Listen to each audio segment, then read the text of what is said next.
Assalamualaikum warahmatullahi wabarakatuh.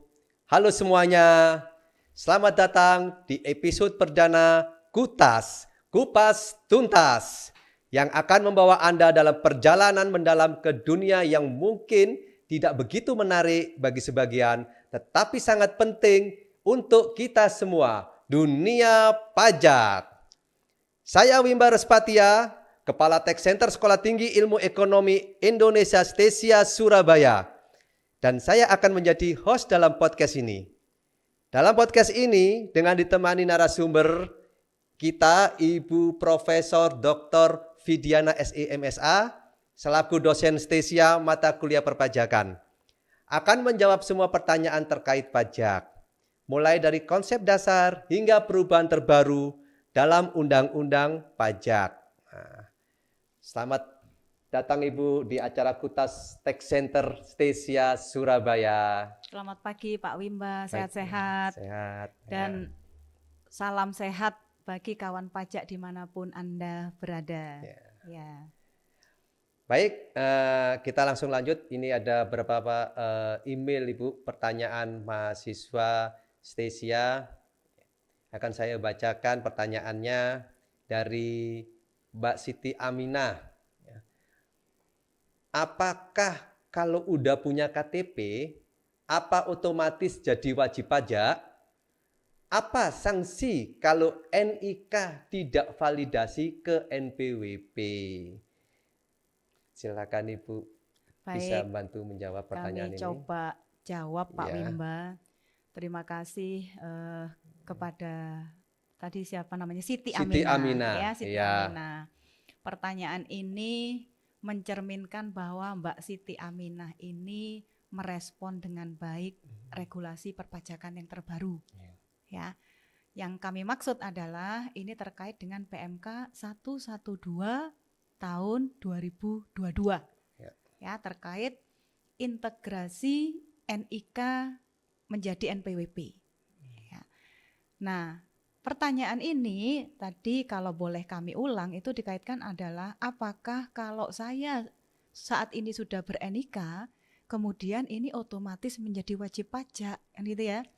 Nah, kalau sebelumnya mungkin pertanyaannya sama. Apakah seseorang yang ber-NPWP itu kemudian langsung menjadi wajib pajak? Ini jawabannya ada dua sudut pandang. Ya, ada dua sudut pandang. Sudut pandang pertama adalah terkait kewajiban pajak subjektifnya. Ya, secara subjektif karena sudah ber-NIK dan saat ini NIK itu sekaligus diintegrasikan untuk layanan-layanan kependudukan, kepemerintahan, termasuk di sini adalah layanan perpajakan gitu ya. Maka memang integrasi NIK menjadi NPWP ini seolah mengesankan bahwa semua yang ber-NIK itu adalah wajib pajak. Wajib pajak. Nah, sekarang terkait hal ini apakah kemudian sudah bisa menjalankan kewajiban perpajakan? Nah, maka yang terkait hal ini itu ada jawaban yang lain. Ya, untuk bisa menjalankan kewajiban perpajakan ini melihat perspektif yang satunya lagi. Kewajiban objektifnya sudah terpenuhi atau tidak? Karena saat ini wajib pajak yang sudah ber-NPWP pun ketika jumlah penghasilannya atau bahkan belum berpenghasilan gitu ya, atau penghasilannya berada pada tataran tertentu di bawah PTKP, maka otomatis kewajiban perpajakannya itu sudah tidak bisa dilakukan atau belum gitu ya. Apalagi belum punya penghasilan atau bukan PKP gitu ya. Maka ini tidak otomatis seperti itu ya. Artinya sekali lagi setiap yang ber-KTP dan ber-NPWP itu memang otomatis wajib pajak tapi belum tentu dikenai pajak sesuai dengan regulasi yang berlaku. Ya.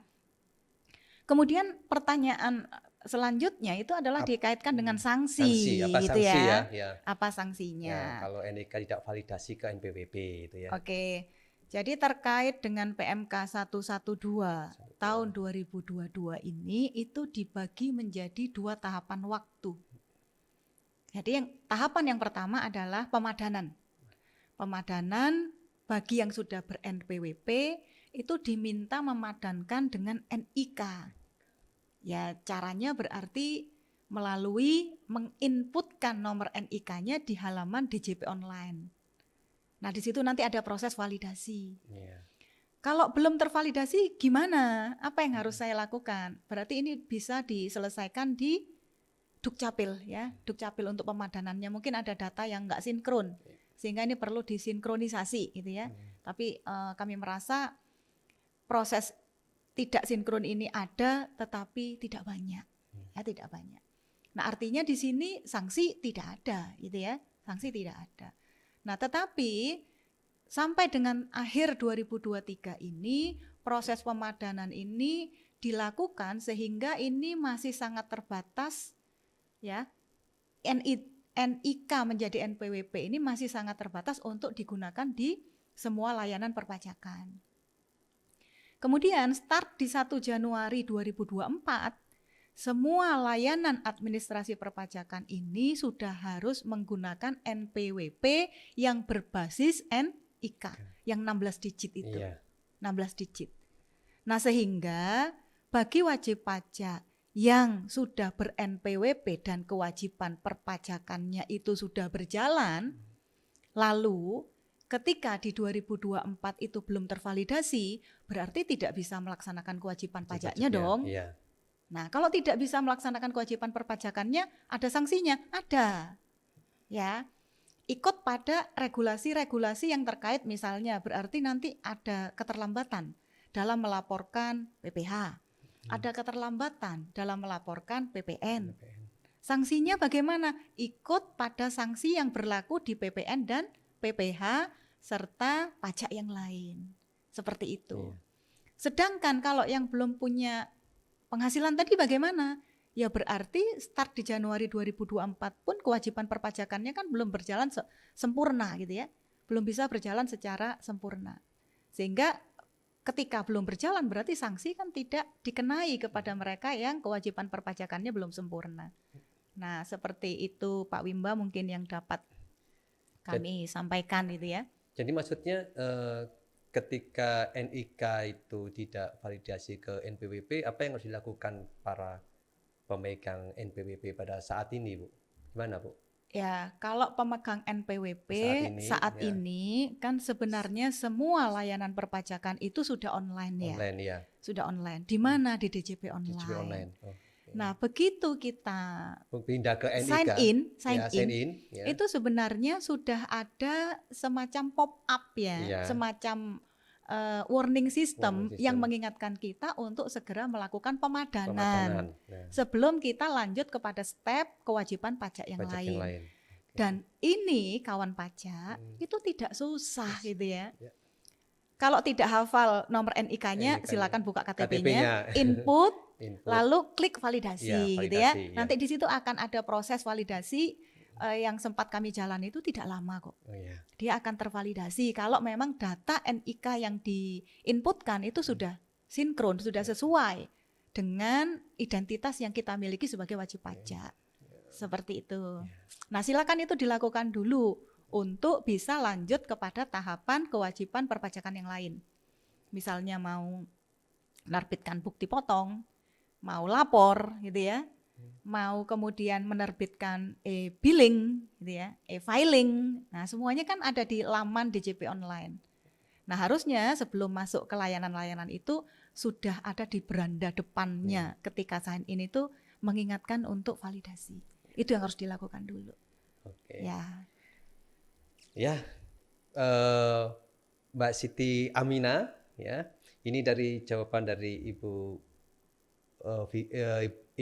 Profesor Dr. Vidiana telah menjawab semua masalah-masalah kendala-kendala ya dari masalah NIK untuk validasi ke NPWP sudah terjawab. Terus kemudian KTP otomatis jadi wajib pajak sudah dijawab semua. Ya, mudah-mudahan puas ya dan mudah untuk memahami. Serta jangan lupa sosialisasikan kepada kawan pajak yang lain. Itu yang paling penting. Kenapa? Karena mahasiswa kita pun itu sudah banyak yang berpenghasilan. Iya. Nah, itu. Ya.